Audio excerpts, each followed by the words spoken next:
Paper की प्रकृति बहुत ही हार्ड थी, ठीक है। विश्लेषण क्षमता पर ज़्यादातर सवाल आधारित थे और पेपर इतना लॉन्ग था जिसको एक सुनिश्चित समय में किया जाना उचित। तैयारी की उस हिसाब से पेपर में क्वेश्चन बहुत ही 10% आए थे।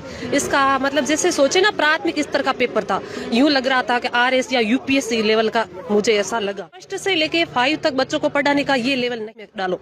मेरा तो ये कहना है कि भाई जैसे कि RPSC जो ये पेपर बना रही अधिकारियों से कि भाई थोड़ा आप के बच्चों के लेवल के हिसाब से लेवल था वो हाई था और इनके प्रश्नों के जो समय है वो कम मिल रहा है, क्योंकि एक ही प्रश्न के अंदर ऐसे ऑप्शन पूछे जाते हैं जिनको पढ़ने में कम से कम 5-7 मिनट लगती है। अच्छा, पढ़ने में टाइम, पढ़ने में 7-7 मिनट लगती है, कम से कम 7 मिनट लगती है, तब जाकर के उनका पता लगता है कि ये प्रश्न क्या पूछा जा रहा है।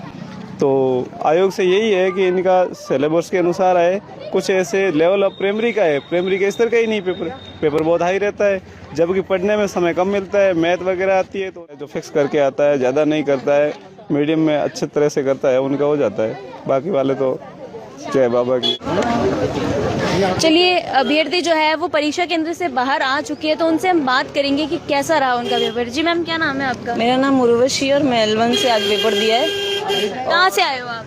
मेरा होम डिस्ट्रिक्ट पाली है, लेकिन पाली से यहाँ आए हो।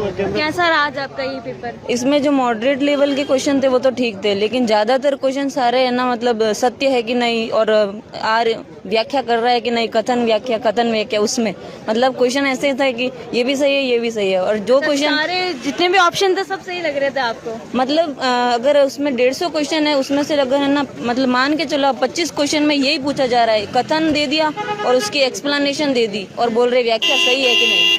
25 क्वेश्चन ऐसे ही, और बाकी जो इजी है वो तो इजी थे। बताइए किस दिशा में, गुजरात बताइए किस दिशा में, तो बस यही क्वेश्चन थे। कुछ क्वेश्चन बहुत ही मतलब कि 8th क्लास का बच्चा भी कर पाए और कुछ क्वेश्चन ऐसे कि हम नहीं कर। तो इनसे भी बात क्या